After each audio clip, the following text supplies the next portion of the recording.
A 4-year-old U.S. citizen with stage 4 cancer, deported. Let that sink in.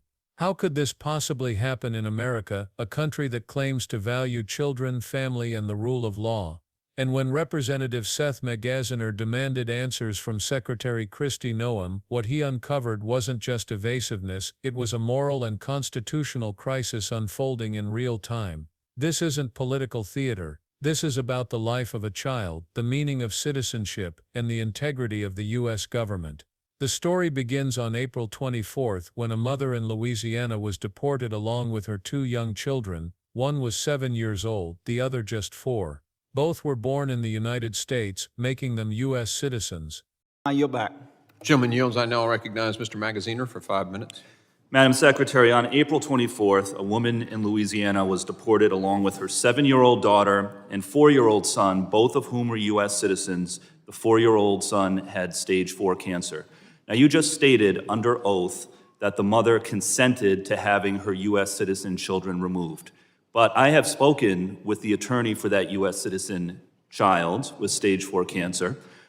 She has also made numerous statements to the press in which she stated unequivocally that at no time did the mother consent to her U.S. citizen children being removed. What evidence do you have to support your claim that she did consent? Congressman, we followed the same policies and procedures What evidence for every do you have? and we What have evidence do you have? We have that documentation she? What documentation do you have that mother consented? We'll get that to you, sir. I don't have it with me. Please do. I understand it's hard to keep them all straight because you've deported multiple multiple U.S. citizen children, but I'm asking specifically about the 4-year-old with cancer who was deported on April 25th. For the record, that family was also not given access to legal counsel before they were deported, even though their lawyer was in the same building at the time. I'm holding in my hands here a document called ICE Directive 11064, Interests of Non-Citizen Parents and Legal Guardians of Minor Children. This is the policy for how ICE agents should handle situations like this. It states unequivocally that parents and legal guardians should have the ability to make alternative care arrangements for minor children prior to their arrest or detention, and that ICE must afford parents the opportunity to consult with legal counsel. So, did the ICE agents working on this case who deported this 4-year-old with cancer of their own volition fail to follow ICE policies, or were they directed to by your office or anyone else in DHS leadership?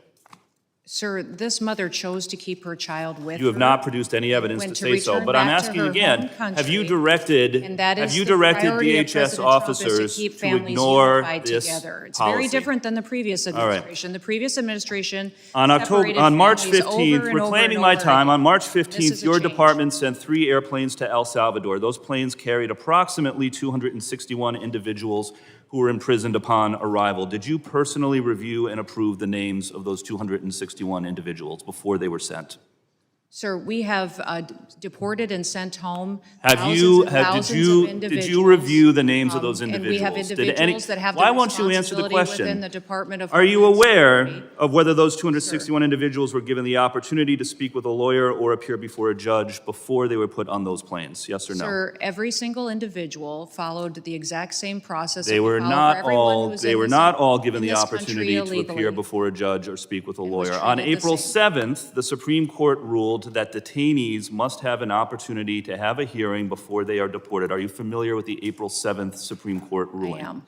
I am. Can you assure us that in the future you will abide by that Supreme Court ruling to provide detainees with a hearing before they are deported? Following all judges' orders, yes, sir. I have a photograph here of André Hernandez Romero, a gay makeup artist from Venezuela. He fled Venezuela fearing gang violence because of his opposition to the Maduro dictatorship and his sexual orientation. He presented himself at a port of entry and requested asylum. His claim was found to be credible, and he was placed in detention to await a full hearing. But he never received a full hearing because you put him on one of those planes to El Salvador, where he still is today. Listen to me. He had no criminal record in the United States or in any other country. He did not even enter the country illegally. He presented at a port of entry. He tried to do it the legal way, and to this date, the only evidence your department has presented to justify his imprisonment is that he had 2 tattoos, one that said mom and one that said dad. Do you have any other evidence to present for why this individual should be locked up in El Salvador? Sir, every case is used Do you have the any- same protocols and the same processes and inputs. Do you have any that evidence that other than the law enforcement tattoos that say officers mom use in or dad criminal for why cases. this individual So it's not should be just on locked up? tattoos. It's who they're affiliated with, their communication. You have not who they're presented spending any time other with, evidence, criminal nor has your activities. department. The case is Reclaiming moving my time, exactly the during same your as it was confirmation whenever hearing, you criminal said your focus would be on deporting immigrants who have been convicted of crimes and those who have received removal orders. But that is not what you have been doing. Instead, you have been deporting children with cancer, children who are U.S. citizens, a gay makeup artist who committed no crime and didn't even enter the country illegally. You have been sloppy. Your department has been sloppy, and instead of focusing on real criminals, you have allowed innocent children to be deported while you fly around the country playing dress up for the cameras. Instead of enforcing the laws, you have repeatedly broken them. You need to change course immediately before more innocent people are hurt on your watch. Gentleman's time has expired. I now recognize. But the 4-year-old boy wasn't just any child, he was fighting for his life with stage 4 cancer. Under oath, Secretary Noem claimed that the mother consented to having her U.S. citizen children removed. But Magaziner had already spoken to the family's attorney. That attorney told him unequivocally the mother never gave consent, not once. And she repeated the same to the press, again and again. So when Magaziner pressed, "What evidence do you have that she did consent?" Noem had nothing. Just vague assurances and a promise to get back to him later with documentation. Think about that for a moment. A sick child, a family ripped apart, a lawyer literally inside the building, denied access, and the only defense the Secretary of Homeland Security could muster was, "We'll get back to you." But this wasn't just about one family. ICE has a directive, Directive 11064, created to protect kids caught up in deportation cases. It's not a suggestion, it's policy. It states clearly that parents and guardians should be given time to make alternative care arrangements for their children, and that they must have the opportunity to consult with legal counsel. That safeguard exists for exactly this type of situation. Yet in this case, the safeguards weren't just ignored, they were bulldozed. No alternative arrangements, no access to counsel. A 4-year-old with cancer was put on a plane, his rights as a U.S. citizen trampled on. When pressed, Noem simply shifted the blame, claiming the mother chose to keep her children with her. But where was the proof? Where was the documentation? Again, nothing but empty words. And it wasn't just this family caught in the system. On March 15, Magaziner reminded Noem her department sent 3 full planes to El Salvador, carrying 261 people. According to testimony, many of them were imprisoned immediately upon arrival. He asked a simple direct question, "Did you personally review those names?" She dodged. He followed up, "Were those people allowed to speak to a lawyer before they were deported?" Again, no straight answer. But here's why this matters. Just weeks earlier, on April 7, the Supreme Court had ruled that detainees must be given a hearing before deportation.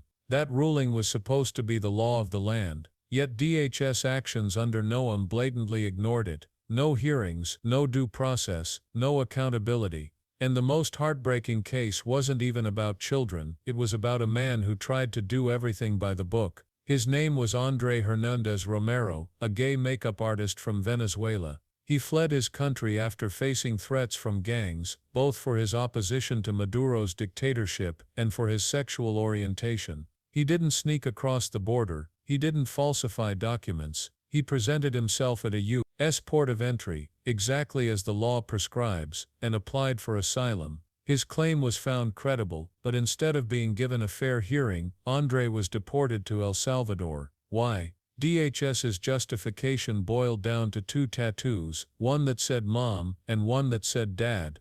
That's it, no criminal record, no history of violence, just tattoos. And in the eyes of Noem's DHS, that was enough to ship him off to a country where his safety remains at risk to this day. So what does this all reveal about Kristi Noem's leadership? It shows a pattern. Deportations driven by political optics, not public safety. Cases rushed through without hearings, without legal access, without following established policy. Innocent children, even U.S. citizens, deported. Asylum seekers who followed the rules tossed aside. Instead of targeting criminals who actually posed a danger, Noem's DHS focused on headline-grabbing mass flights and tough deportation numbers. Instead of ensuring documentation and due process, she ducked basic questions from Congress. And instead of protecting the most vulnerable, she chose to deflect, dodge, and dismiss. And that raises the biggest question of all: if a U.S. citizen child with cancer can be deported, then what does citizenship even mean?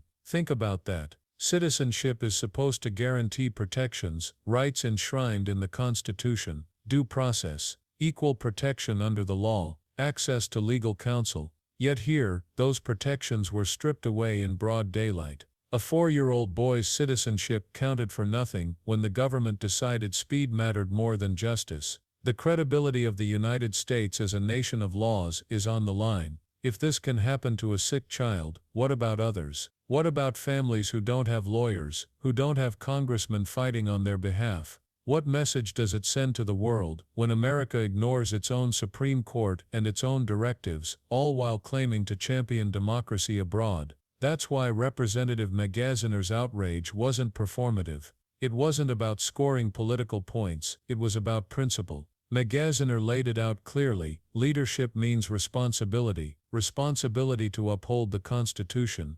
responsibility to follow the law, responsibility to protect the most vulnerable, not exploit them for political optics. And when leaders fail that responsibility, the erosion of rights becomes the new normal. This isn't just about one child, or one asylum seeker, or one hearing. It's about whether the government of the United States still respects the very laws it enforces. It's about whether citizens can trust that their rights mean something. And if Congress doesn't step in, if people like Magaziner don't keep asking hard questions, then the consequences will be devastating. Because every time rights are ignored and accountability is dodged, it sets a precedent.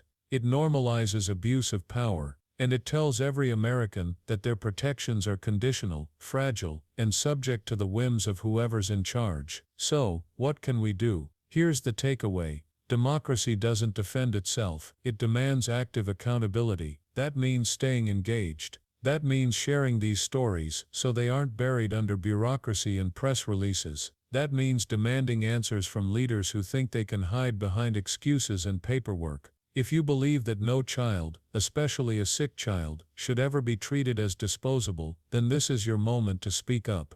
Because silence is complicity, and a democracy that doesn't protect its most vulnerable isn't a democracy at all. Stay informed, stay engaged, and most importantly, never stop demanding accountability. And if you found this story as shocking as we did, don't just close this video and move on. Hit that like button, subscribe for more, and share this story with your community. Because the more people who know the truth, the harder it becomes for those in power to bury it. Because at the end of the day, this isn't just about politics, it's about who we are as a country, and whether we're willing to stand up when it matters most.